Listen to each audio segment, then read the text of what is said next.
और जंग हद से ज्यादा दर्दनाक वाकया करबला का था। 3 दिन के प्यासे हजरत इमाम हुसैन तआला और उनके छोटे छोटे जिगर के टुकड़ों को और उनके छोटे छोटे जिगर के टुकड़ों के साथ जो वसीपन और बर्बरियत की गई, उसकी मिसाल दुनिया के किसी तवारीख में नहीं मिलती। कहाँ एक तरफ 22,000 लश्कर जर्रार और कहाँ दूसरी तरफ सिर्फ 72 नफूस कुदसिया, जिसमें औरतें और बच्चे भी शामिल थे। हज़रत इमाम रज़ियल्लाहु अन्हु मक्का मुकर्रमा से कूफा जंग लड़ने नहीं बैत करने गए थे, मगर दुनिया में कुछ ऐसे भी बदबख्त और बदमिजाज लोग हैं जो करबला की जंग को ओहदा और कुर्सी की लड़ाई कहते हैं, जबकि हकीकत ये है कि जंग के मैदान में कोई भी अपने साथ औरतों और बच्चों को नहीं ले जाता, क्योंकि वहाँ प्यार और मोहब्बत की बोली नहीं बोली जाती। वहाँ सिर्फ तलवार और भाले नेजे से बात होती है। मगर आजकल तो बम बारूद मिसाइल और ड्रोन हमले की बरसात होती है, जबकि करबला के मैदान में तीर व तलवार और नेजर की बौछार में हजरत इमाम हुसैन तआला के 18 साल लगते जिगर, करबला के मैदान में हजरत इमाम हसन तआला के 18 साल लगते जिगर हजरत इमाम कासिर तआला शहीद हुए। हजरत इमाम हुसैन तआला के जवान बेटे हजरत इमाम अली अकबर तआला शहीद हुए, जो सभी मुस्तफा थे, यानी जिनका चेहरा हुजूर सल्लल्लाहु अलैहि वसल्लम से मिलता जुलता था। 6 माह के हजरत अली असगर तआला शहीद हुए। बहन जैनब के जिगर के टुकड़े और मोहम्मद शहीद हुए। भाई अब्बास अलमबरदार तआला शहीद हुए। इस तरह करबला का मैदान नबी के नवासों के खून से ललाजार हो गया। चढ़ता हुआ सूरज आहिस्ता आहिस्ता ढलने लगा। खातूने जन्नत का प्यारा 3 दिन का प्यासा अपने भाई, अपने नन्हे मुन्ने बच्चों को, अपने नन्हे मुन्ने बच्चों के जिस्म अतहर को, अपने नन्हे मुन्ने बच्चों के जिस्म अतहर के टुकड़ों को करबला के मैदान से चुन चुन कर लाता रहा और अपने खेमे में रखकर कपड़ों से ढकता रहा। एक तरफ बीमार बेटा जैनुल आबिदीन बिलखता रहा, दूसरी तरफ छोटी बेटी बाली सकीना सिसकती रही। बहन जैनब के दिल का कुछ अजीब ही हाल था। बीवी शहरबानों का जिगर जख्मों से तार तार था। दुनिया ने ऐसा मंजर कभी देखा था न सुना था। जमीन खामोश थी, आसमान चुप था, सजर व हजर, बहर व बर, शम्स व कमर सब महुए हैरत थे। सरीन परीन और जिन्न बसर सब सोच रहे थे, या इलाही ये क्या हो रहा है। मगर नबी का नवासा शेर खुदा का प्यारा खातून जन्नत का दुलारा, खातून जन्नत का दुलारा अपने हाथ में शमशीर लिए हजारों लश्करों के नरके में तना चला जा रहा था। उसे न भूख वो प्याज की शिद्दत थी, न दुश्मनों का कुछ खौफ था। अगर कुछ याद थी तो अपने नाना जान की नसीहत, और सामने था इस्लाम का रोशन और ताबनाक मुस्तकबल। और इस ख्याल में जब वो शेर खुदा का शेर करबला के मैदान में पहुंचा तो बड़े बड़े सुरमाओं को एक ही वार में कर दिया ढेर।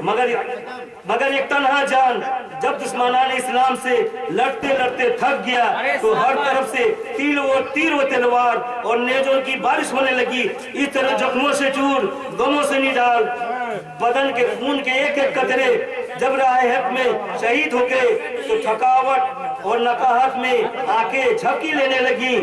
वो अपनी नींद सोने के लिए बेचैन हो गई, लेकिन उस गशी के आलम में खातून जन्नत का लाल को खजाए नमाज रहा।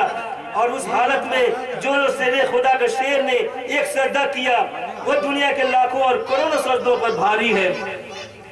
मगर फिर भी कोई शख्स अगर शहीद आजम की इस नमाज पर सवालिया निशान लगाता है और शरीयत की आड़ में ये कहता है कि वह नमाज नहीं नमाज पढ़ने की नकल थी, तो ऐसा शख्स कोई आलिम या वली कैसे हो सकता है।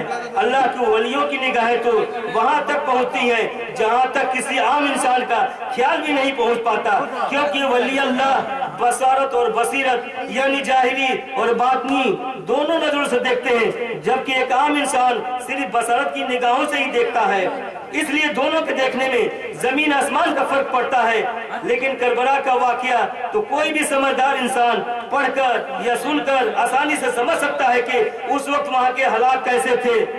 और अगर किसी आलिम या किसी वली को वहाँ के हालात समझ में नहीं आते हैं तो सवाल उस आलिम के इल्म या वली की वलायत पर होना चाहिए। मगर ऐसे सब की जुर्रत तो देखिए कि वह खुद ही उस शहीद आजम की आखिरी नमाज पर सवालिया निशान लगा रहा है, जिनके नाना जान के आंगन में शरीयत पैदा हुई, जिनकी आगोश में पले पढ़े और शरीयत की बातें सीखे, वह हुसैन रज़ियल्लाहु अन्हु जो बचपने के आलम में जब नमाज की हालत में अपने नाना जान के कंधे पर सवार हो गए तो तमाम नबियों के सरदार उस सजदे को तवील कर दिए और उसी सजदे की हालत में जब तमाम शहीदों के सरदार और उसी हालत में जब तमाम शहीदों के सरदार ने अपना सर कटाया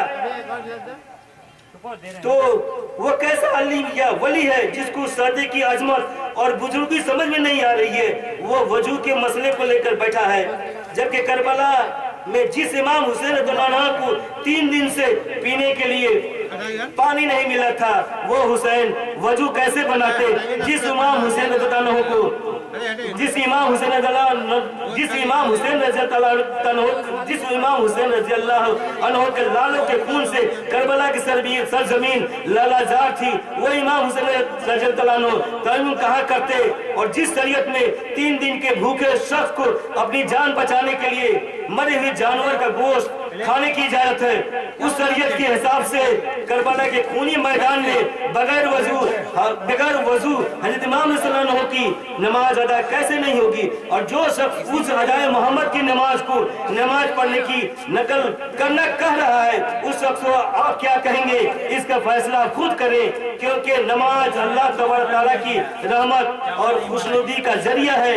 नमाज हज़रत मोहम्मद मुस्तफ़ा सल्लल्लाहु अलैहि वसल्लम की आंखों की ठंडक है। नमाज कब्र की तन्हाई और क़यामत की हवलनाकी का बेहतरीन साथी है। नमाज अदाए मोहम्मद है और मोहम्मद सल्लल्लाहु अलैहि वसल्लम की अदा है।